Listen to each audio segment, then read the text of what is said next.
नमस्कार, मैं हूं अमीन बेग और आप देख रहे हैं साधना न्यूज। पिछले दिनों आपने देखा किस तरीके से जहरीली शराब पीने से कई लोगों की मौत हो गई और ये मौतों का सिलसिला थमने का नाम नहीं ले रहा है।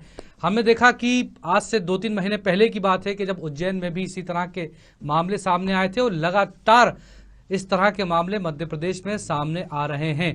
लेकिन जिस तरीके के तर्क अब सरकार दे रही है और जिस तरीके का अजीबोगरीब फैसला लेने की तैयारी सरकार कर रही है, उसमें यह कहा जा रहा है कि शराब की दुकानें बढ़ाई जाएंगी ताकि जहरीली शराब पर नकेल कसी जा सके। शराब माफियाओं के खिलाफ आज मुख्यमंत्री शिवराज सिंह चौहान ने भी बैठक की और कलेक्टरों को साफ निर्देश दिए कि अगर किसी के जिले में जहरीली या इस तरीके की अवैध शराब बनाई जाती है तो सीधी जिम्मेदारी कलेक्टर की होगी, एसपी की होगी। वहां के तमाम जिम्मेदार जो हैं उनकी ये जवाबदेही बनेगी।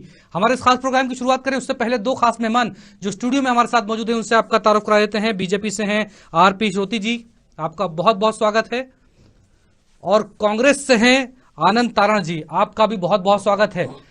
और हमारे साथ वरिष्ठ पत्रकार राकेश अचल जी भी जुड़ रहे हैं, आपका भी बहुत बहुत स्वागत है। मैं आपके पास आऊं लेकिन उससे पहले देखिए हमारी खास पेशकश।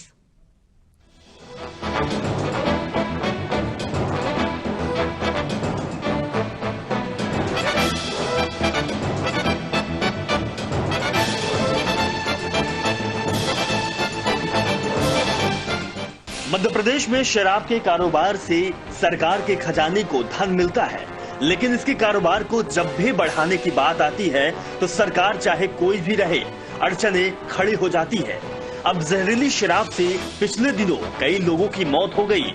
सरकार पर सवाल खड़े होने लगे तो मुख्यमंत्री ने कार्रवाई के निर्देश दिए और शराब माफियाओं के मकानों को ध्वस्त किए जाने लगे। लेकिन जहरीली शराब को रोकने के लिए जो फार्मूला सरकार खोज रही है इसमें और मुश्किलें पैदा कर दी है। सरकार का तर्क है कि जहरीली शराब को रोकने के लिए मध्य प्रदेश में मौजूदा लाइसेंसी शराब दुकानों को बढ़ाया जाए। शराब की दुकानें की संख्या बढ़ाएं हम, जिससे कि ये जो अमानक आती है, बिना डिग्री नापे हुए जो शराब आ जाती है वो ना आए। ठेकेदार होगा तो डिग्री की शराब होगी और अमानक नहीं होगी, जिससे जहरीली होने का डर लगभग समाप्त हो जाएगा। इसलिए इनकी दुकानें बढ़ाएं।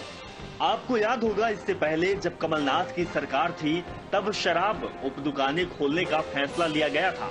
तब भी कुछ इसी तरह का बवाल भी पैदा हुआ था।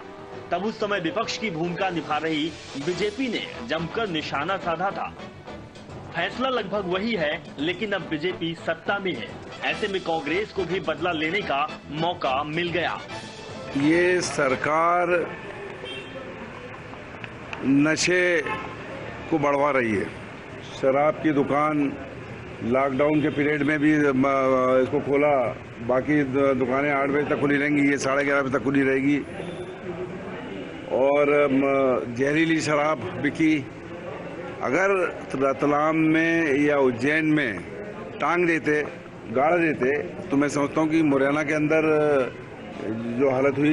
पहले लोगों को जहरीली शराब दे के मारने का काम करा, अब दूसरों माफियाओं से, शराब माफियाओं से पैसा लेके गांव-गांव दुकान खुलाने का काम कर रहे हैं। कभी शराब बंदी की बात करने वाले अब शराब की घर-घर बंदी लगाने की कोशिश कर रहे हैं। भले ही सरकार को आबकारी विभाग से बड़ा रेवेन्यू मिलता हो, लेकिन शराब एक ऐसा विषय है जिसके कारोबार को सामाजिक तौर पर मान्यता नहीं दी जा सकती। ऐसे में अगर सरकार फैसला करती है तो फिर सवाल और बवाल उठना लाजमी हो जाएगा। ब्यूरो रिपोर्ट, साधना न्यूज, भोपाल। तो बिल्कुल आपने देखा किस तरीके से एक फॉर्मूला जो है वो सरकार खोजने की तैयारी कर रही है, जिसमें जिक्र इस बात का किया जा रहा है कि जहरीली शराब को रोकने के लिए नई दुकानों को, खासतौर पर जो दुकानें हैं उनको बढ़ाया जाए। हमारे इस खास प्रोग्राम की हम चर्चा कर रहे हैं और जाहिर सी बात है कि लगातार इस बात का हम जिक्र भी कर रहे हैं कि इस तरह के फैसलों को कैसे मान्यता दी जा सकती है। सबसे पहला रुख मैं करूंगा राजेश अंचल जी का।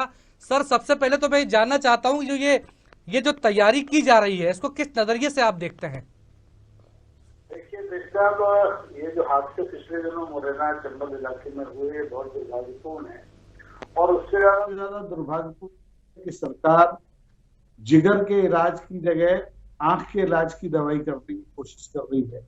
जी शराब की दुकानों की संख्या बढ़ाए जाने से क्या अवैध शराब का कारोबार ठप हो जाएगा? जी मुझे लगता है कि ये एक बहुत ही अविवेकपूर्ण निर्णय है।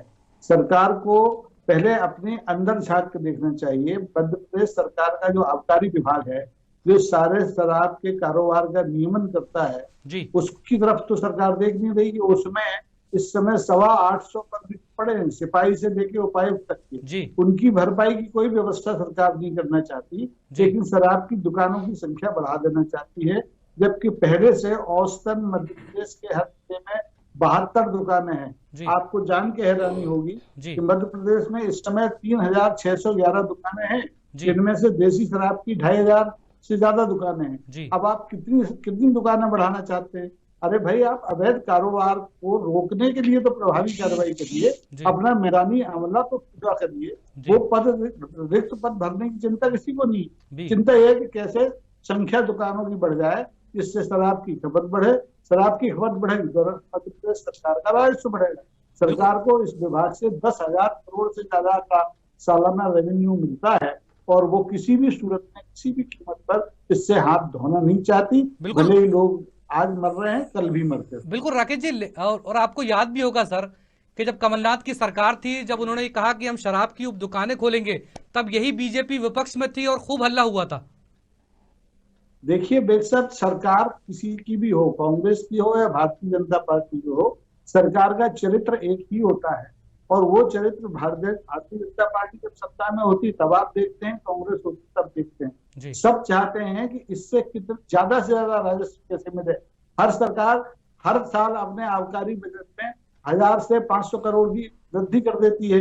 जब वृद्धि आप लक्ष्य तय करते हैं ज्यादा पैसा कमाने का, तो आपको ज्यादा दुकानें खोलनी पड़ती हैं, और जब ज्यादा दुकानें आप खोलते हैं तो उसके समानांतर जो एक व्यवस्था चल रही है अवैध शराब की, उसमें भी इजाफा होता है। और जब वो अवैध शराब बाजार गाँव में ज्यादा आती है तो ऐसे हादसे होते हैं। तो इसका एकमात्र तरीका ये है कि पहले सरकार अपने अमले को टाइट करे, रिक्त पदों को भरे, शराब का नियमन करे, उससे जेबें भरने की कोशिश करेगी तो ये समस्या दूर ठीक है, ठीक है, ठीक है, पार्टी की सरकार हो। ठीक है राकेश जी, मैं वापस आपके पास आऊंगा, लेकिन बीजेपी से हमारे पास साथ में जो है आरपी श्रोती जी भी जुड़े हुए हैं। सर, सरकार में हैं आप, और इस तरीके के अगर फॉर्मूले खोजेंगे तो समाज में क्या संदेश जाएगा?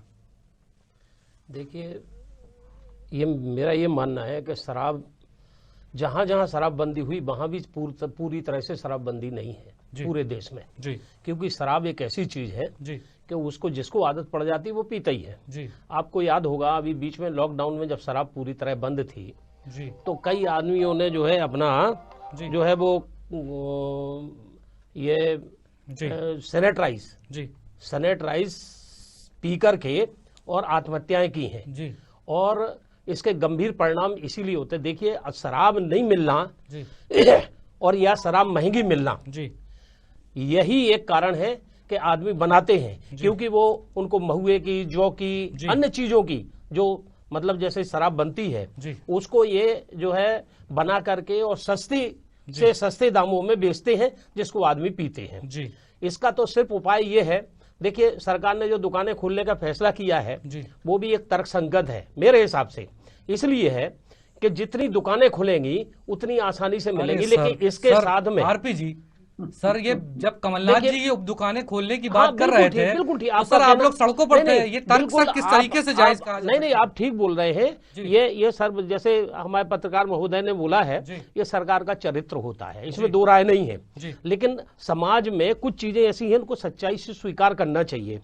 शराब एक ऐसी चीज है उसको कोई बंद नहीं कर सकता। आपकी सरकार तो सर धीरे धीरे शराब की दुकानों को कम करने की बात कर रही थी, पर अगर आप ही ये कहेंगे कि भाई ये तो जो पीने की जिसको आदत लग गई है उसको कैसे रोका जा सकता है?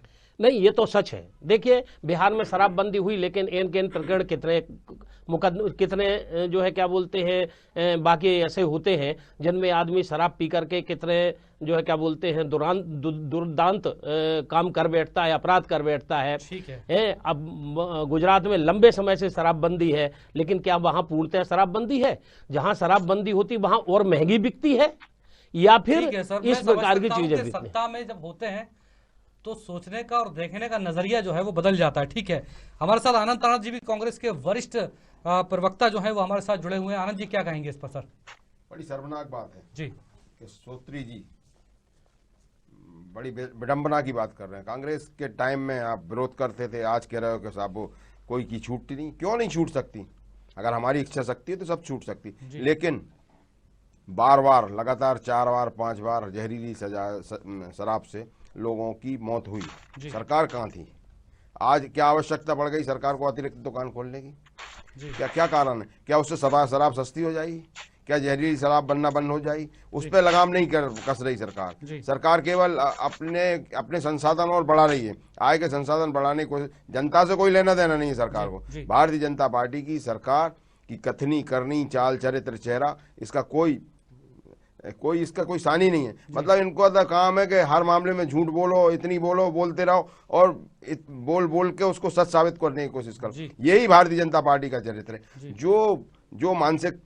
जो मानसिकता जब देश आजाद हो रहा था उस समय जब अंग्रेजों के साथ खड़ी थी, तो वो मानसिकता कहाँ देशवासियों के बारे में सोचेगी? तो आज भारतीय जनता पार्टी केवल और केवल सत्ता का सुख भोगना चाहती है, सत्ता के ऊपर बैठकर सत्ता का सुख लेना चाहती है और जनता की जो मानसिकता है उस पर खेलकर सत्ता के शिखर पर। ठीक है आनंद जी, ठीक है, आरोप आपने लगाया, लेकिन सर कुछ महीने पहले आपको लिए चलते हैं, इसी तरह का फैसला तो आपकी भी सरकार का था सर, तो सत्ता में बैठ के क्या नजरिया बदल जाता है? देखिए अमीन भाई जी, हमारी सरकार में इस तरह की घटनाएं नहीं हुई जी, क्योंकि हम हर तरीके से लगाम कसना जानते हैं। और जब कांग्रेस ने शुद्ध के लिए युद्ध लड़ा, जब कांग्रेस ने माफिया राज पर प्रहार किया, और आज भी जो माफिया के पीछे थे वो भारतीय जनता पार्टी के चेहरे थे। जो महिला विंग की इनकी अध्यक्षा थी वो शराब के अवैध कारोबार में लिप्त थी। आपने देखा होगा, आपके ही चैनल पर दिखाया गया कि ग्वालियर अंचल की एक महिला जो कि किसी ब्लॉक की या उसकी अध्यक्षी महिला विंग की,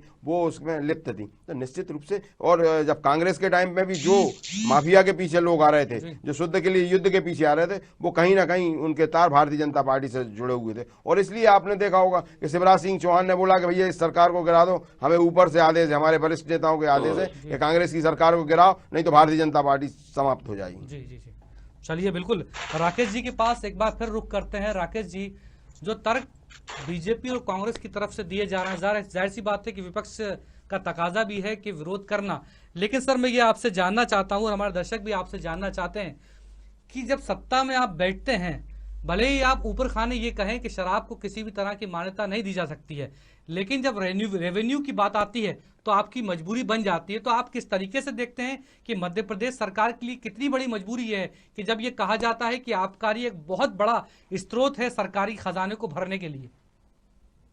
देखिए वीर साहब, मैंने शुरू में ही कहा, सत्ता का जो चरित्र है उससे जुड़ा ये मामला है जी। किसी सरकार की कोई मजबूरी नहीं है। मध्य प्रदेश को तो छोड़ दीजिए, आप देश के 5 राज्यों में 6 राज्यों में, जैसा कि अभी तुमने श्रुति जी ने जिक्र किया था, उनकी जानकारी कर दूं, 6 राज्यों में शराबबंदी चल रही है। वहां की सरकारों ने राजस्व का एक बहुत बड़ा स्रोत बंद किया।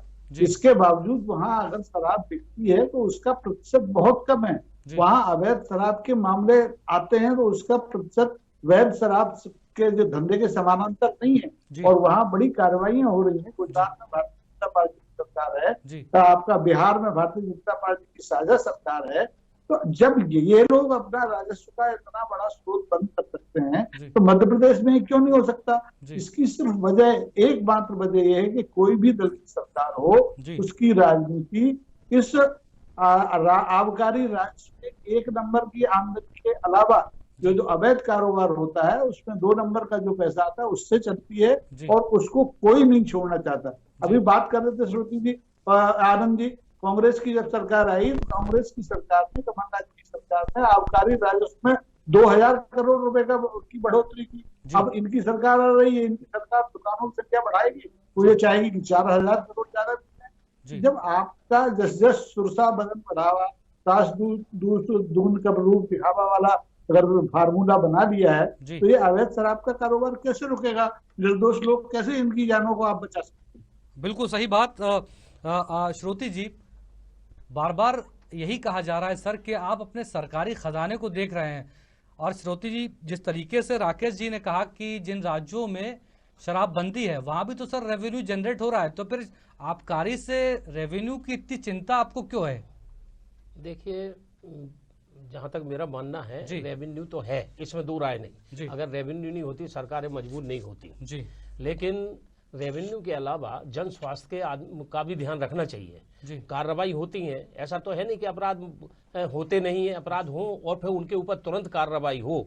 वो एक प्रथम दृष्टया मुझे लगता है कि बहुत सरकार का एक अच्छा कदम होता है। जैसे माननीय मुख्यमंत्री जी ने कलेक्टर एसपी को हटाया और तुरंत एक्शन लिया, और वो जिस प्रकार से छापे पड़ रहे हैं आपको, जैसे मुकेश किरार का जो एक है कि माफिया है, वो शराब माफिया है, उसकी संपत्ति को गिराया गया, राजसात किया गया और उसको गिरफ्तार भी किया गया है। आज की पेपर में था कि उसको गिरफ्तार कर लिया गया बेंगलोर से। तो मेरा कहने का मतलब है कि अगर कोई अपराध हो और उसके ऊपर अगर तुरंत कार्रवाई होती है और पारदर्शिता है, तो मैं इसको बहुत अच्छा मानता हूं। अगर कोई व्यक्ति, अगर जिस अपराध होता है उसको सरकार अगर की तरफ से अगर कोई सपोर्ट है, तो उसके लिए जो है बहुत मेरे हिसाब से वो एक दोषपूर्ण है। इसलिए जब तो उज्जैन में जो हुआ, देखिए उज्जैन में जो हुआ, संरक्षण सरकार का है, नहीं सरकार के नुमाइंदों का है, नहीं संरक्षण सरकार का कहाँ है? सरकार का संरक्षण नहीं है। सरकार का संरक्षण होता तो कार्रवाई क्यों होती? पुनरावृत्ति जब भी जिस मामले की होती है तो फिर पता चलता है ना। देखिए ऐसा है कि अपराध कि अगर क्षेत्र में अवैध शराब बन रही है और थाना प्रभारी को इसकी जानकारी नहीं हो, नहीं ये जैसे हमारे एसपी को इसकी जानकारी नहीं हो सर, ऐसा कैसे हो सकता है? पत्रकार महोदय जी ने, राकेश जी ने जो बात बोली है, ठीक है, कि अमले की कमी है, इसमें दो राय नहीं है। इसके अमले की कमी को पूरा करना चाहिए और भर्ती भी करना चाहिए और कसावट लाना चाहिए, और जिस प्रकार से ये हो रहे हैं उसके लिए सरकार देख रही है, कार्रवाई कर रही है। चलिए श्रुति जी, ठीक है, राकेश जी कुछ कहना चाह रहे हैं। जी राकेश जी। नहीं, मेरा कहना यही है श्रुति कि क्या इस बात का जवाब दे सकते हैं कि उनकी सरकार ने कलेक्टर, एसपी, डीएसपी और थानेदार को हटा दिया, लेकिन पदों की जो रिक्त पद है उनके भर्ती करने की कोई घोषणा की क्या अभी तक? से एक हफ्ता तो हो चुका है इन लोगों को मरे हुए। सरकार की नियत ही नहीं है, सरकार चाहती नहीं कि अवैध कारोबार रुके, क्योंकि अगर अवैध कारोबार रुक जाएगा तो जो क्षेत्रीय और जो आसपास जिस कारोबार से फायदा लेने वाले लोग हैं उनके पेट पे लात पड़ेगी, उनकी राजनीति बंद हो जाएगी। मुरैना में कांग्रेस के विधायक ने इस घटना के 1 महीने पहले चिट्ठी लिखकर जिला प्रशासन को आगाह किया था पूरे जिले में अवैध शराब भी नहीं, चरस और गांजा और भांग और हेरोइन आ गई, लेकिन कोई कार्रवाई नहीं हुई। जब आदमी मर जाता है तब आप कलेक्टर, एसपी को हटा, तो उससे क्या फर्क पड़ेगा? बिल्कुल बिल्कुल सही कहा आपने। नए आ गए हैं, कारोबार फिर से जीवित हो जाएगा।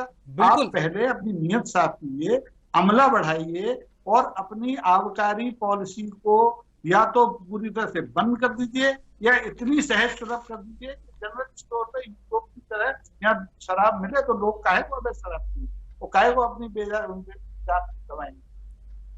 जी बिल्कुल ठीक है। आनंद तारण जी भी लगातार हमारे साथ बने हुए हैं। आनंद जी, विपक्ष की भूमिका होती है सर, सरकार को आईना दिखाना सड़कों पर उतर के, और ये भूमिका हमने देखी कि शिवराज सिंह चौहान से लेकर और तमाम बीजेपी के बड़े नेता आपके उस फैसले के खिलाफ सड़कों पर थे, लेकिन सर कांग्रेस का जो पूरा रवैया है वो उतना एक्टिव नजर नहीं आ रहा है। नहीं, ऐसा नहीं है। कांग्रेस बराबर इस मामले में धरना आंदोलन कर रही है, पूरे प्रदेश में व्यापी इसमें आंदोलन हुआ और हम सरकार के, लेकिन अभी जो मेन प्रोग्राम चल रहा है किसान आंदोलन का चल रहा है, तो सबसे ज़्यादा फोकस इसके ऊपर है। दूसरा ये कि भारतीय जनता पार्टी के हमारे नेता लोग बोल रहे हैं कि अवैध शराब और आप ज़्यादा दुकान खुलवा दे तो क्या सस्ता कर दोगे। दूसरा ये अभी इन्होंने बोला कि हमारा राजस्व बढ़ा है तो वो सरकारी खजाने में गया, क्योंकि जो राजस्व भारतीय जनता पार्टी के शासनकाल में कम आया था उसमें तो चोरी हो रही थी, कहीं ना कहीं बीच में उसमें दलाली हो रही थी, कम रेट में जानबूझ के दिया जा रहा था। आदरणीय अंचल जी अभी बार बार बोल रहे हैं एक बात को, भाई अंचल जी ने खुद बोला कि कांग्रेस के विधायक ने इस ओर इंगित करा है सरकार को। क्या कारण था, क्या सरकार क्यों नहीं चाहती? जब 4-4, 5-5 घटनाएं हो चुकी, इसके बाद जो घटना हुई है मुरैना में, कितनी शर्मनाक बात है कि हमारे जनप्रतिनिधि ने आपको आगाह किया, इसके बाद आपने उसकी बात, तो इसका मतलब ये हुआ कि आप विपक्षी सुनना ही नहीं चाहते, आप तो हिटलर शाही हो रहे हैं, आपको जनता से कोई लेना देना नहीं। आप इतने सत्ता के मद में मदमस्त हो गए हैं कि आपको जनता से भी मतलब नहीं है, कानून व्यवस्था से ही मतलब नहीं। और मध्य प्रदेश में तो चारों तरफ जंगल राज है, कोई कानून व्यवस्था नहीं है। अरे भाई, मुख्यमंत्री कह रहे हैं, चिल्ला रहे हैं, बहुत जोर जोर से बोल रहे हैं कि टांग दूंगा, गाड़ दूंगा। भैया तो एक हाथ के साथ तो करके बताओ आपकी इच्छा शक्ति तो बताइए कि किसको काट दिया आपने। नए नए कानून ले आए, कहीं आप महिलाओं के कानून ले आए। कितनी महिलाओं की आज रोज राजधानी में ये हालात है कि रोज बलात्कार हो रहे हैं, घटना हो रही, लेकिन आप रोकने वाला कोई नहीं है, क्योंकि केवल और केवल आप वोट की राजनीति करते हैं, सत्ता की राजनीति करते हैं। आपको सत्ता से लेना नहीं, सत्ता से ही लेना देना है, जनता से कोई आपको लेना देना नहीं है। निश्चित रूप से इस बात को बहुत गंभीरता के साथ आप जनता आज नहीं कल नहीं परसों समझ में आएगी। और भारतीय जनता पार्टी किस तरह से झूठ का आडंबर बोल रही है, ये भी सब चीजें आएंगी। आज हमारे सोत्री जी खुल के नहीं बोल पा रहे हैं, क्योंकि सच तो सच है ना, कैसे बोलेंगे वो। लेकिन इसके बाद भी अगर उनमें थोड़ी सी वो है तो उन्हें अपनी पार्टी के नेताओं के बारे में जो इस मामले में कहीं ना कहीं दोषी हैं उनके बारे में बोलना चाहिए। ठीक है कि जो अधिकारी जवाबदेह हैं उन पर कार्रवाई क्यों नहीं करती सरकार, उनके ऊपर केस दर्ज होने चाहिए, क्योंकि 24-25 लोगों की मौत हुई है। तो निश्चित रूप से जवाबदेही निश्चित होनी चाहिए। जो अधिकारी इसमें संलिप्त हैं उनके ऊपर कानूनी कार्रवाई होनी चाहिए, उनके ऊपर केस दर्ज होना चाहिए। बिल्कुल उनके ऊपर केस दर्ज होना चाहिए। और जाहिर सी बात है कि समय का थोड़ा सा अभाव है, इसलिए फाइनल कमेंट्स में आप तीनों से ले लेता हूं। सबसे पहले फाइनल कमेंट्स लेने के लिए राकेश जी के पास वापस चलते हैं हम। राकेश जी, सर आपको भी याद होगा कि एक वो दौर था कि शिवराज सिंह चौहान की सरकार ने ये फैसला किया था कि विदेशी शराब की दुकानों पर देशी शराब भी बेची जाएगी। फिर आधी रात को शिवराज जी को ये लगा कि नहीं ये गलत है, सुबह उठ के उन्होंने फैसला बदल दिया। तो सर ये जानना चाहते हैं कि बार बार ये डिसीजन जब लिए जाते हैं, बनाए जाते हैं, जो प्रस्ताव बनकर आता है ये बनता ही क्यों है? जब आपको इसको नहीं लागू करना है, पता है आपको कि समाज में इसको दर्जा नहीं मिलेगा, तो फिर ये इस तरीके के प्रस्ताव बनते ही क्यों हैं? देखिए बेग साहब, सीधी सी बात है कि सरकार की जो भी नीति बनती है वो शराब कारोबारियों के सहायता से बनती है, उनके मार्गदर्शन में बनती है जी। और उसके अगर कारोबारियों के खिलाफ कोई भी व्यवस्था आप करते हैं तो उसको आप तत्काल विड्रॉ कर लेते हैं। तो ये सबसे बड़ी बात है कि आपकी इच्छा शक्ति नहीं है। आप अपने कानूनों में तब्दीली के लिए अवैध शराब बनाने वाले आपको कितना आप सजा देते हो? 6 महीने से ज्यादा 2 साल तक। आप लव जिहाद के लिए 10 साल का सजा की व्यवस्था कर सकते हो, तो अवैध शराब के लिए ऐसा अध्यादेश नहीं ला सकते। अगर इच्छा शक्ति हो तो सब हो सकता है, नहीं तो इस मध्य प्रदेश में जाहिर सी बात है कि बिल्कुल 6.5 करोड़ प्रूफ लीटर देसी शराब बिकती है और मुश्किल से उसकी आधी 2 करोड़ 90 लाख के आसपास विदेशी शराब बिकती है। तो खपत किसकी है? देसी की। और देसी कारोबार में ही अवैध शराब की बेचने की बनाने की ज्यादा गुंजाइश होती है। और ये कारोबार इसीलिए संरक्षण में, सत्ता के संरक्षण में फलता फूलता आया और फलता फूलता रहेगा। बिल्कुल फलता फूलता रहेगा। और मैं आरपी श्रोती जी के पास फिर रुख करता हूं आखिरी कमेंट्स लेने के लिए कि सर सरकार ने तो ये कहा था कि हम जन जागरण अभियान चलाएंगे और कोशिश करेंगे कि जन जागरण अभियान करते हुए मध्य प्रदेश में पूर्ण शराबबंदी की जाए। सर इस तरह के फैसले लगता नहीं है कि जब आप लोग लेते हैं तो बड़ी किरकिरी हो जाती है? बनते ही क्यों है इस तरह के फैसले जो आपको वापस लेने पड़े? देखिए ये तो बात सच है कि ये एक विचार आया था कि जन जागरण करके ही इसके ऊपर पाबंदी लगाई जा सकती है। और मैं भी ये मानता हूं कि जिसमें जनता की सहमति से जो काम किए जाएं वो ज्यादा असरकारक होते हैं, वो कानून से भी ऊपर होते हैं, क्योंकि उसमें जनमत का जो है क्या बोलते हैं सुझाव होता है, उनका जो है अपना मत होता है। लेकिन रहे होंगे कोई कारण। अब ये सरकार के बारे में हम संगठन के आदमी हैं, मुझे नहीं जानकारी के सरकार का ऐसा क्या ऐसे ही क्या। सर ये बात तो आप भी मानेंगे ना कि फैसला जो अगर लिया जाता है तो गलत ही होगा? काय का ये फैसला अगर लिया जाता है तो गलत ही होगा, ये बात आप भी मानेंगे ना सर? नहीं, क्यों गलत होगा? अगर जनता की सहमति से शराबबंदी होती तो उससे अच्छा कोई काम मैं ये नहीं कह रहा सर। मैं ये कह रहा हूँ कि अगर दुकानें बढ़ाई जाती हैं और अगर सरकार ये मान लेती है कि हमको इसको बढ़ाना ही पड़ेगा, तो फिर आपको क्या लगता है सर ये फैसला गलत होगा? देखिए क्या है, सरकार का नीतिगत ये फैसला लेने के पीछे भी एक कारण है। वो कारण ये है कि कई जगह दुकानें नहीं है, दूर अंचल में नहीं है, तो बनाते हैं और वो पीते हैं। सरकार में बैठकर जाहिर सी बात है कि बचाव इस तरीके से किया जा सकता है। लेकिन आपको याद होगा सर भोपाल में आपके बड़े नेता और बिल्कुल सर, और हमें याद है सर कि किस तरीके से बीजेपी के नेताओं ने भोपाल में ही शराब की दुकानों के सामने विरोध प्रदर्शन किया था। ठीक है, समय का अभाव है, इसलिए आखिरी कमेंट्स में आनंद ताना जी से लूंगा। सर जिस तरीके से मैं पुराना ही सवाल फिर आपसे एक बार कहूंगा कि सर जिस तरीके से शिवराज जी भोपाल में दुकान के बाहर विरोध प्रदर्शन करने चले गए थे सर, वैसा सरकार के खिलाफ विपक्ष का रवैया बिल्कुल दिखाई नहीं देता है। देखिए अमीन बेग साहब, जब भारतीय जनता पार्टी की सरकार की कथनी और करनी में ही अंतर है, कितना ही हम विरोध कर लें उन्हें कोई अंतर पड़ता नहीं है। ये तो जनता खुद बताई और आने वाले समय में, और हम तो विरोध करेंगे, आज नहीं कल नहीं परसों करेंगे, क्योंकि अभी हमने आपसे बोला ना कि सबसे बड़ा ज्वलंत मुद्दा है किसान समस्या, जो पूरे राष्ट्रव्यापी संस्था निश्चित रूप से इसके ऊपर भी, क्योंकि जो भारतीय जनता पार्टी का चरित्र था कि हमने अभी बोला उन्होंने कि साहब जनता की राय से, भैया तो जनता की राय कब लोगे?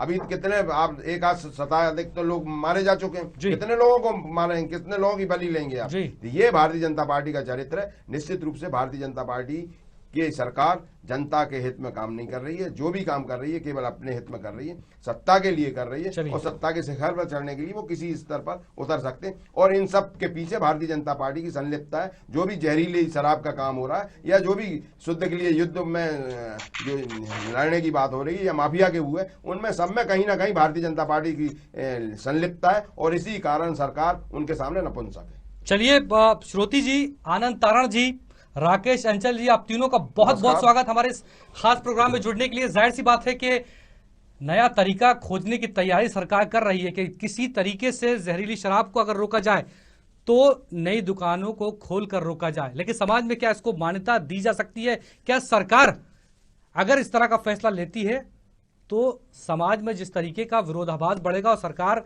क्या उसको झेल पाएगी, या फिर पुराने फैसलों की तरह इसको भी वापस लिया जाएगा? आज फिलहाल इतना ही। आप देखते रहिए साधना न्यूज।